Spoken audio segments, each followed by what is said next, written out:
प्रभु की वाणी फकीर की जुबानी में आप सभी भाई बहनों का बहुत बहुत स्वागत है। आज की चर्चा का विषय है मन एक यंत्र। और इस यंत्र को हम दो अर्थों में लेने जा रहे हैं। यानी कि बाधक लिखा है हमने और एक जगह हमने लिखा है साधक। बाधक का यहाँ अभिप्राय है जो एक बाधा डालता है, रुकावट डालता है, और साधक का मतलब जो एक सहायक होता है। देखिए, मनुष्य योनि आपको और हमें केवल और केवल परमात्मा प्राप्ति के लिए मिली है। अगर मिला हुआ जीवन हम भोगों में लगा देते हैं तो फिर यही मन परमात्मा प्राप्ति में बाधक बन जाता है, रुकावट पैदा करता है।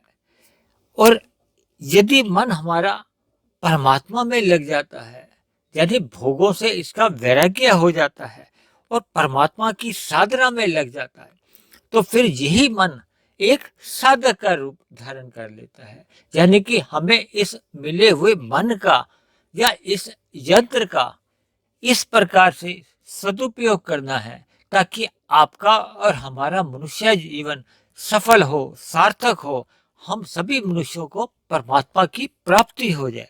आज की चर्चा में मैंने मन एक यंत्र को कंप्यूटर के कर्सर के साथ जोड़ा है।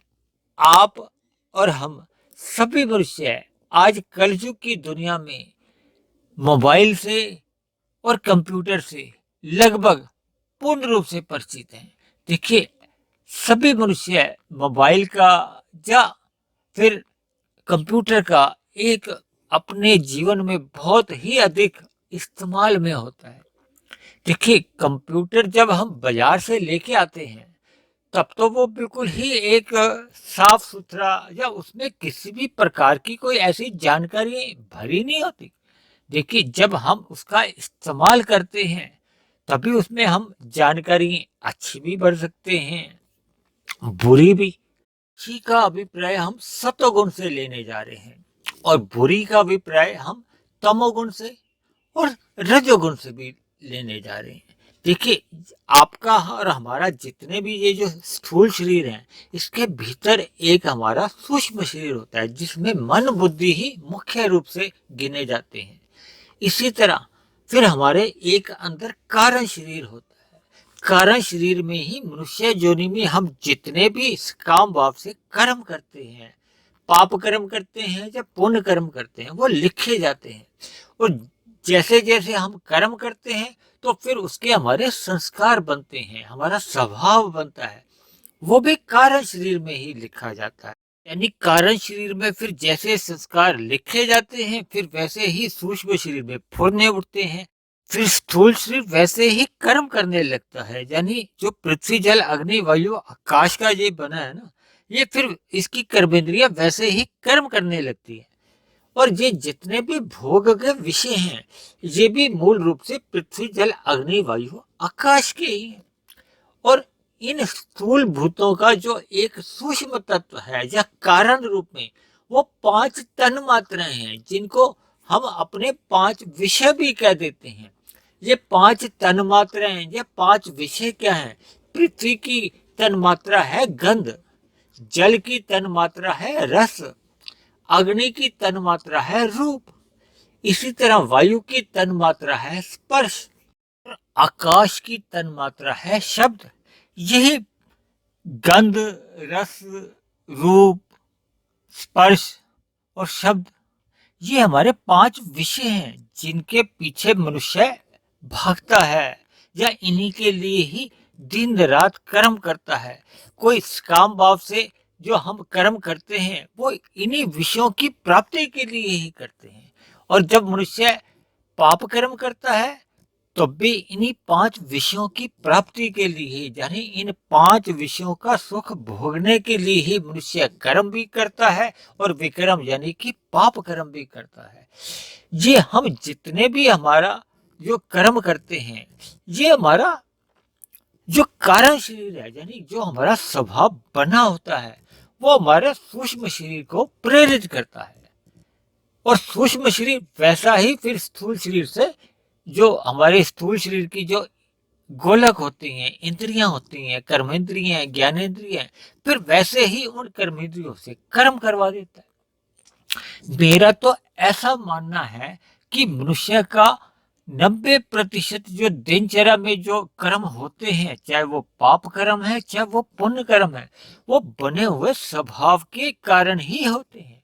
देखिए, ये जो हम मन को एक यंत्र कह रहे हैं ना, जैसे कंप्यूटर में हम अलग अलग जानकारियां लेने के लिए जो हम फाइलें खोलते हैं, या इंटरनेट की दुनिया में इधर से उधर जो भागते हैं, वो कर्सर से हम एक दूसरी फाइल खोलते हैं।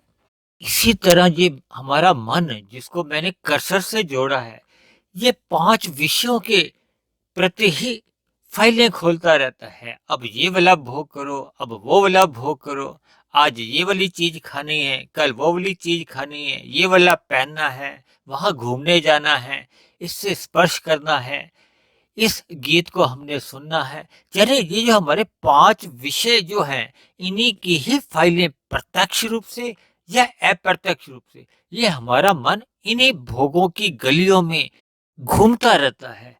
और जब इसको सत्संग की लगाम से अगर कस के नहीं रखते, तो फिर ये इन 5 विषयों की भोगों की गलियों में आवारागर्दी करने लगता है, जाने कि बेलगाम होकर इन्हीं विषय भोगों में ही लिप्त रहता है।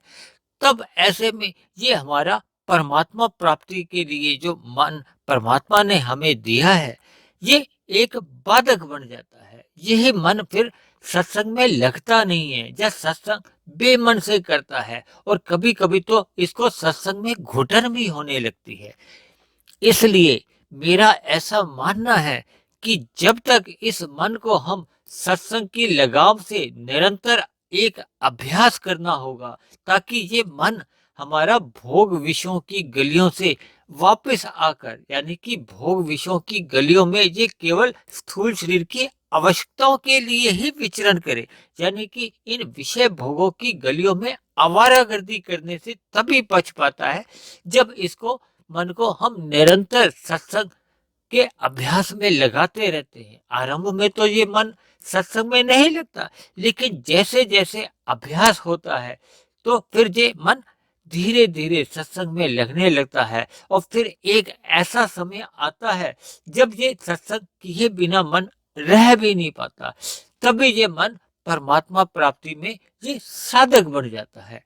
मन रूपी यंत्र का साधना में लग जाना ही मनुष्य जीवन की एक सार्थकता है, सफलता है। ऐसी स्थिति हम सभी मनुष्यों की जल्द से जल्द बने, इन्हीं शुभ कामनाओं के साथ आज की चर्चा को हम यही समाप्त करते हैं। कल फिर मिलते हैं एक नए विषय को लेकर, एक नए संदेश के साथ। तब तक आप सभी भाई बहनों का बहुत बहुत धन्यवाद।